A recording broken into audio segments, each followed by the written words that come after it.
Mami, Silipin mo. yung Gate 2 lang. gate 2, dito na, Papasok. dito sa, Silipin mo. Sa right side ka, sa mga kotse, yung nasa left side sa motor. okay, Okay, okay, boss. Okay.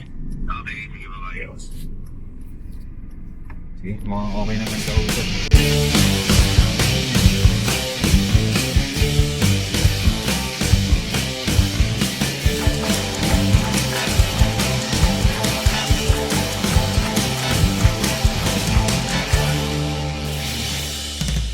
Check tayong crossover. Tagal ko na rin talagang minamata. Isa siya sa mga trip kong kotse, tapos parang yun, nakakuha tayo ng means para bumili. Kaya, Pero yun, check talaga muna. pag bumibili kami dati ng sasakyan, laging syempre kasama si daddy. Tanong naman ako sa kanya kanina. So, may checklist tayo niyan. Yun. Ako din, nag-chat GPT ako eh. Chat GPT ko yung mga ano, para lang sigurado. I-outline natin kung ano ba yung mga dapat yung tignan pag bibili kayo ng second hand na sasakyan. During the process, gusto ko parang matutukan lang din muna para wala kaming ma-miss out na ano. Oo. Ako, first time ko. So, feeling ko magandang episode din to para sa mga katulad ko na hindi pa nakakabili din ng sasakyan and first time bumili ng second hand. Medyo okay naman yung seller, medyo parang bayan sila ata kasi Oo. Marami siyang ano eh. dami siyang binibenta, dami niya rin nabenta, tapos maganda yung mga review niya sa marketplace sa Facebook. O comment down below kung ganun din kayo tumingin sa ano, sa marketplace kung check nyo rin yung profile. Pero ang sinabi sa akin nung pinsan ni Penny, yung girlfriend ko, yun lang, importante, yung original yung ORCR, may yeah. deed of sale. Oo. Sa ORCR, kailangan hindi siya naka-encumber. Paano yan? Yun yung parang nakalagay doon, encumbered, tas dapat ano, parang walang pangalan doon or walang kumpanya. Kasi yun yung ibig sabihin na fully paid na yung ano. Yung sasakyan. So kung bibili kayo ng medyo modelo, ito sure naman tayo siguro na hindi na siya encumbered. Oo, kasi buy and sell eh. Luma na rin yung unit, ganyan. Pero sa mga first time buyers na modelo yung bibili nyo sasakyan, make sure lang na hindi siya naka-encumber pa. Encumbered. So bayad muna tayo ng Oo. Tol. Pero yun yung encumbered, Kasi yun yung ano, kapatid ni cucumber. tayo. 400. Yun, dahil pera ni RJ. Diba? Yung problema ko pa yung pag-transfer. Original talaga kung ikaw yung maglalakad, mga nasa 5K. Oo. Pero yun nga lang, araw ang kukunin sa'yo. Oo. Tsaka ano, huwag niyong gagawin yung ginagawa ng iba na for the longest time, hindi nila inililipat yung pangalan. Kahit pa may deed of sale, no? Oo. Hindi ko pala ako nagsiseatbelt. Kaya Hindi akong gayahin. Gagi, baka na-picturean tayo dun sa ano. Hindi, wala naman ganun. May tint naman na ata itong ano mo eh. Konti. Siyempre, kailangan protected si Alo eh. Mainit sa Pilipinas eh. Di ubrang walang tint. Oo. Actually, kwento ko na din, no? Kung tatanungin niyo ako, paano naging decision process ko, kung bakit din yun yung gusto kong kunin. Tatlo yung pinagpipilian ko. Tapos, based dun sa chinat GPT ko din, tapos word of mouth, ano din, mga comments and advice, mas reliable daw kasi itong brand na to. Ano ba yung ano mo? Ano ba yung dalawa pa na choices mo? Hyundai yung isa, Hyundai Santa Fe na 2009. Okay. Tapos yung isa naman is ano, Mazda na CX-7 or CX-9. Okay. Kasi yun yung pasok talaga sa budget ko eh. Oo. Tapos at the same time, yun nga ako, yung lalo ni CX-7, trip na trip ko yun kasi nung dati pa. Actually, dun sa mga sinabi mo, masasabi kong good choice nga itong pupuntahan natin. Toyota sana. Kaso, RAV4.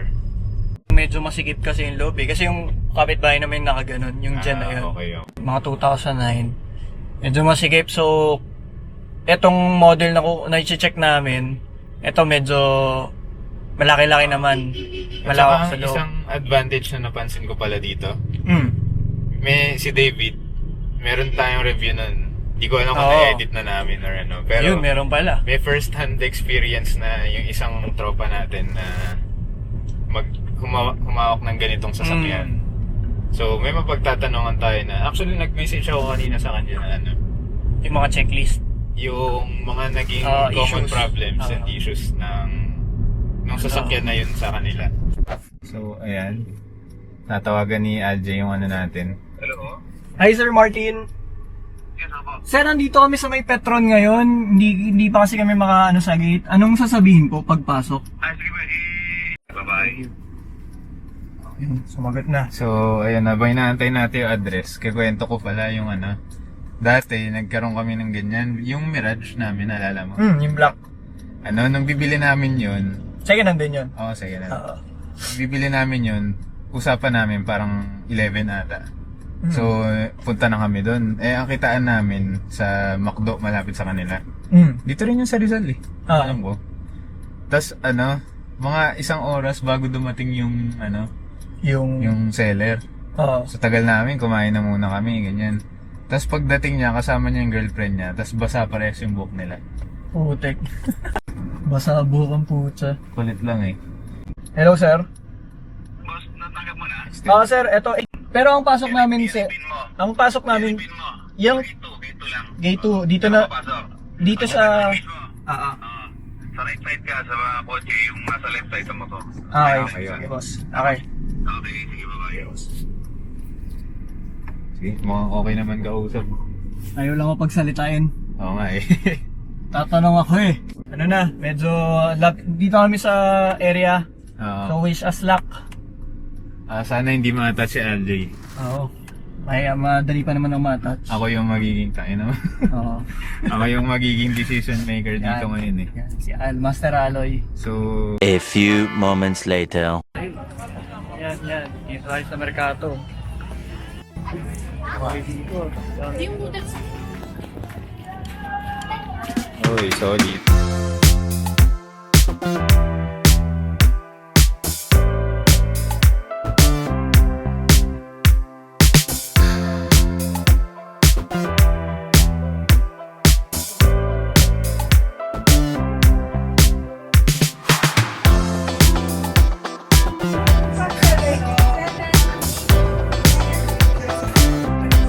Ano yung ano? Kisling cookie. Tama ba? Tapos ako isang Sulit ah.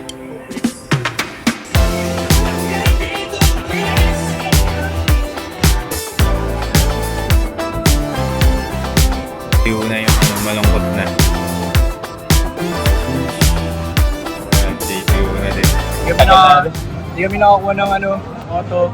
Yung coaching yun was a Honda CR-V dapat na 2008. Yung post, okay naman siya. Maganda yung profile ng seller. Tapos, Marami na sila nabenta. dami na nabenta. So, pampandi kami na okay yung kotse. Pero it turned out, pagdating namin doon, daming issues na hindi na-declare. Like, umpisa natin dun sa, Sa suspension, yun. Yun yung pinaka-major na napansin namin. Kasi every time na dadaan ng ng humps, tumutunog siya, di ba? may tunog sa left part. Yung gasket niya, tsaka yung Yun, medyo may talsik kasi. spark seal. Na, nung una nga, yun, una impression ni Aloy, uy, bagong malinis. Bagong ba to? Sa pagkabukas ng hood, sobrang linis eh, mukhang nagpalinis talaga. Pero yun nga, so, After na may test drive, yan, nakita namin may mga talsik-talsik na parang maliliit lang naman. interior, flawless, in fairness. Kahit pa paano flawless pa siya, Hindi, may yung sa aircon. Ay, yung sa aircon, yun, sira yung parang, niya, pampihit. Chinek mo yung ilalim ng carpet, di ba? Mukha namang walang baha. Malinis. So, yung mga nindos, sinek ko walang kalawang. Radyo ayaw gumana, pero ang problema pala is yung speaker. So, yung isa lang gumagana sa right part ng passenger, mahina sa harap, mahina pa, sobrang hina. Nakatodo na yung volume, pero hindi mo narinig din talaga. Tapos di gumagana yung tatlong speaker. Magkano rin papagawa yun, wiring, labor, yung pagbili ng pyesa. Tapos yung head unit, papalitan din. Yung gulong, expired na, 2014 pa. Unang sa akin kasi, yung gulong, magkano gulong. Tapos, 17s pa yun. sarap. Solid. Kung tutusin, okay yung unit. Ganda. Yung mga dents, okay lang kaya pang palagpasin. Kung isa lang dun sa mga nilista natin, or dalawa lang dun sa mga nilista natin yung problema, pwede sana i-go. Oo. Tapos, Ang nangyari pa, nung si Aloy na nakikipag-usap, ayaw magpabawas from 255. Na ang posting niya kasi 255, fixed. Pero hindi niya sinabing as is where is, na yung mga issues naka-breakdown. So hindi niya dinisclose yun. Wala nakalagay eh. Tapos, ang pinaka-deal breaker talaga sa akin was yung hindi rehistrado. Hindi rin naka-disclose sa post yun eh. Ang nakalagay doon. Actually, muntik pa siya makalusot sa akin kanina. Kasi, ang tinitignan ko date, yung buwan. Hindi niya sinabi na, expired na. Hindi, sabi niya expired daw 1 week, parang for renewal daw. So, nung tinignan ko, March, last week. So, nasa isip ko, baka last week hindi lang nila naparehistro kasi binibenta naman. So yun, make sure check nyo din yung Tapos, papeles. nung tinanong ko siya, ito na ba yung latest? Kasi nakita ko, due for renewal, March 2024. Dapat nakalagay doon, 2025. Oo. Shoutout kay David kasi hindi namin siya kasama pero malaking tulong. Kung balak niyo bumili ng second hand na kotse, tapos may kamag-anak kayo or kaibigan kayo na same model yung sasakyan, huwag kayo maiyang magtanong ng mga issues. Kaka-call namin siya kanina. Yung mga major issues na tingin namin nakakabahala na nakatulong sila. Pakita namin sa kanya. Lagi kayo magsasama ng tropa. Or kung kaya nyo, mekaniko, ganyan. Na para kunyari, kayo mismo yung bibili na may cash on hand kayo, hindi kayo magiging bias sa decision, hindi kayo magiging emotionally attached dun sa pagbili. Tsaka, shoutout din kay Kuya Kevin. Si Kuya Kevin yung... Shoutout kay Kevin. Nagtatanong si David kay Kuya Kev naman. CRV Master. Mga yung kung magkano aabutin pag ganitong problema, ganyan. So, shoutout sa Zidcar, kay Kuya Kev. Baka naman. Oo. Pero yun, medyo maganda siya experience din. Nakakapagod din, pero at least marami kami natutunan. Nanlalamig na kasi yung pagkain namin eh. Tigas Kasi na tagal ilang din kami. Tagal din namin nag-abang-abang ng upuan. Pero buti mabait yung pinagbilan namin nitong Binhi Coffee. Shout out. Ayan. So mapapadpad kayo dito sa Mercato sa Pasig. Bili kayo sa kanya. Mabait yung kuya. Solid yung kape nila eh. Sa mga local na hindi ko in-expect Spanish latte yung magatas eh. Sa mga local na natikman ko ng kape, isa to sa mataas. Sarap. Kasi iba sabihin mong Spanish latte. Pag tinikman mo, hindi lasang Hindi makape. Overall, yun nga. Ganda sana ng unit. Kasi black interior. Black yung kulay ng kotse. Yun talaga yung gusto ko eh. Siguro yun din, huwag kayong padalos-dalos. Oo. Kasi pareho kami ni Aloy na pag may pera kami, ayaw namin tumatago yung pera sa amin. Bili agad. Oo. Parang hindi namin magalaw. Kaya siguro, pag bumili kayo, yung expectations niyo, set nyo lang na hindi mataas. Set nyo na, kung bibili kayo ng ganung katandang kotse, yun nga, set nyo lang na parang alam ni perfect lahat ng second hand. Lahat yan may flaws. So, ibase nyo rin sa presyo yung expectations nyo. Ano siya? Good learning experience siya para sa akin. Yun, dami kami natutunan. Hindi lang dun sa knowledge about CRVs, pero pati dun sa kung paano makipag-transact. Ayoko naman gamitin yung skills ko sa gitara or sa mga cellphones sa kotse kasi malaking na yun eh. Malaking decision yun eh. Buy and sell lord to si Alday. Oo, simula 2008. Pero gitara naman. Actually, nabanggit ko ba sa'yo na sa'yo ako natuto? Naalala ko dati, unang second hand na purchase ko, kasama kita. Sa SM North ata or Trinoma. Cellphone ba to? Yung iPhone 4S, yung puti. Sino ba nakipag-usap nun? Halos ikaw eh. Parang nung time na yun, ikaw naman yung kumakausap, ako yung nakikinig. Full circle moment to sa akin pala ni Aloy. Very memorable pala yung episode na to kasi ako hindi ko na maalala yun, pero may ganun pala tayong history dati. Ikaw ang ikaw ang nagpasimula sa akin. Kaya ngayon, hindi ako bumibili masyado ng brand new. Yun, ako nag-enjoy ako for today kahit na medyo heartbreaking kasi hindi ka nakabili. Kumbaga looking forward tayo na mabili na. Pero sarap lang din ang food namin ngayon. Oh, So, medyo na-enjoy ko. Kaya feeling ko kaya kanina din medyo disheartened ako kasi gutom ako eh. Oo nga. Papunta pa lang nagugutom na ako. Ang iniisip ko na nun, saan kami kakain ni Aloy pagkatapos. Salamat sa pagsama ngayong araw. Sana hindi kayo nabagot. So yun, samahan nyo ulit kami next time. So, end of episode 1 ng paghahanap ko ng sasakyan. See you on the next one. See you.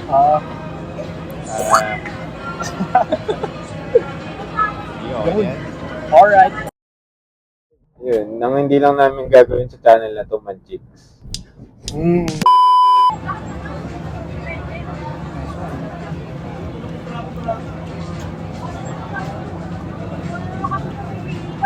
Nakita sa camera.